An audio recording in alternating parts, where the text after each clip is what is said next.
So what's up mga idol? Good day sa inyo. Yamaha Motor Show 2025. Nandito tayo ngayon para pakita sa inyo ang latest model Yamaha R3 mga idol. Race blue color. Alam nyo naman pagka karera, no? Itong bagay sa inyo mga idol. Siyempre 300cc, 2-cylinder. Meron rin tong ABS. Equip na rin ito. At ang napakaganda rito, yung bagong muka.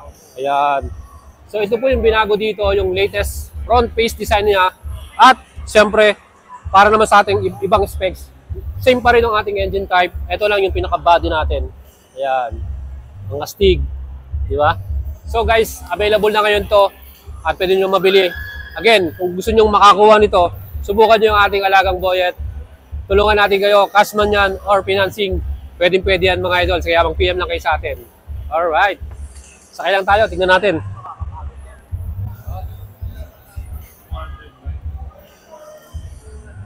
Ay, grabe mga idol, oh. 5'6" yung height ko, ah. Kita nyo? Oh. Abot na abot, di ba? Wow! Astig, pwede sa racetrack, no? So guys, new model from Yamaha YZF R3. Astig! So guys, ito na yung bagong Yamaha R3 2025 model. Solid, ano? So ito yung bago tayong front headlight design. Tingnan natin. So redesign na yung kanyang front headlight and position light. Ito yung pinaka-position light saka yung air ducting niya, no? So nakita nyo, bagong design, bagong style.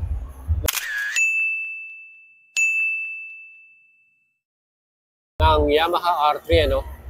So very modern na, no? Yan, very futuristic in design. At siyempre, astig, di ba? Poging-pogi, eh. And siyempre, yung kanyang pinaka-signal light, naka-LED na rin. Binago na rin nila. Kasi dati naka-ano lang ito, eh. Bulb type, no? Ngayon, naka-LED na yung pinaka-signal light. And daytime running light niya. Plus, siyempre, yung ating position light, yung pinaka-high-end loading natin. So, ganyan ang ito rin ang 2025 model.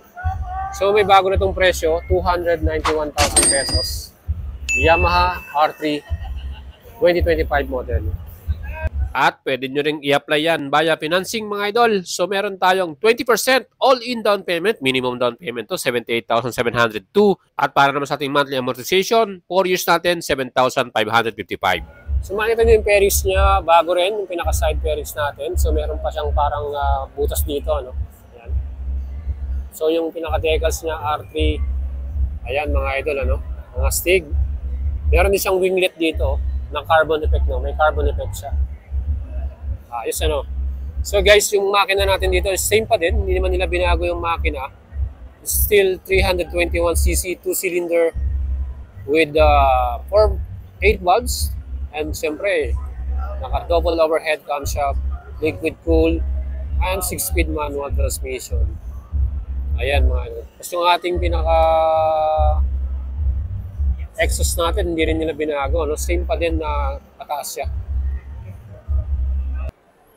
And guys, yung pinaka-front suspension dito, same pa din. Ano? Upside down forks, gold anodized color. And sa likuran naman natin, naka-monoshock to, centrally mounted. No? Kita nyo yung pinaka-front suspension niya. Mataba din naman, saka malaki. Ayan. Diba? So, I think this is the same from the old model. So, yung ating suspension is not yet changed. Hindi pa rin siya binago, no? And, sa ating namang tangke, same pa din yung style. 14 liters ang kanyang total capacity. Ayan. And, siyempre, yung kanyang average fuel consumption ito nasa 26 to 28 km per liter.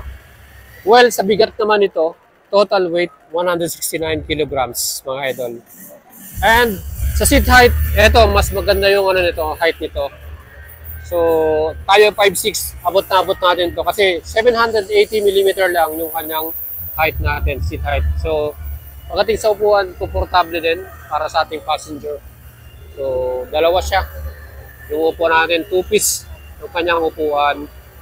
Ayun, mga idol. So, overall, ang binago lang yung pairings, yung kanyang new redesigned headlight, saka position light, Yun lang naman yung binago. So pagdating naman sa braking power, single disc pa rin, 2-piston pa caliper, and equipped ng anti-lock braking system. So may ABS to. And same din sa ating likuran. Naka-ABS din yung ating equip dito. So, ABS equip para sa ating R3, no? Pero wala siyang traction control. So sana nagdagdag sila ng TCS. Siyempre naman yung presyo nito 291,000 ano. So rear lights natin, ayan. Bago na rin yung ating signal light. So LED na rin. Before kasi bulb type pa yan. So in-improve nila yung kanyang light sa likuran. Ayan. So same na rin siya ng R7 ano. Makita niyo yung R7 saka R9. Pareho sila ng style ang ating pinaka-tail light or brake light sa likuran. Ayan mga idol. So 17-inch naman yung mga gulong natin. And Dunlop naman yung tires na ginamit nila dito. From the rear end sa kanyang front tire. Ayan. So tubeless 110 ba ang kanyang size, I believe. Ayan. So overall mga idol, yun na yung bago sa kanya. Mostly aesthetic lang ano. Yung fairings, yung kanyang headlight, yung tail light, signal light. And here meron tayong ayun, may USB charger na tayo dito. Type A. Ayan. Ayan ang mga idol. And then naka LCD display pa rin tayo. Sporty type no, parang R15. Ayan mga idol. So sa ating mga switches and buttons, same pa din. Pareho lang din tayo. Passing light, high and low beam, busina, and signal light natin. Dito naman meron tayong switch on and off. And meron tayong hazard. Ayan. So yan mga idols, ang ating bagong Yamaha R3. So that's it mga idol. Ang bagong Yamaha YCF R3 with SRP 291,000 pesos. Kung kayo interested na bumili nito at mag-purchase, pwede tayo sa cash payment. Mag-add lang kayo ng 2,000 para sa 3 years LTO registration. At sa financing naman, meron tayong minimum down payment, 70,000 plus. Mga idol, mag-PM lang kayo at mag-send message sa ating Facebook page.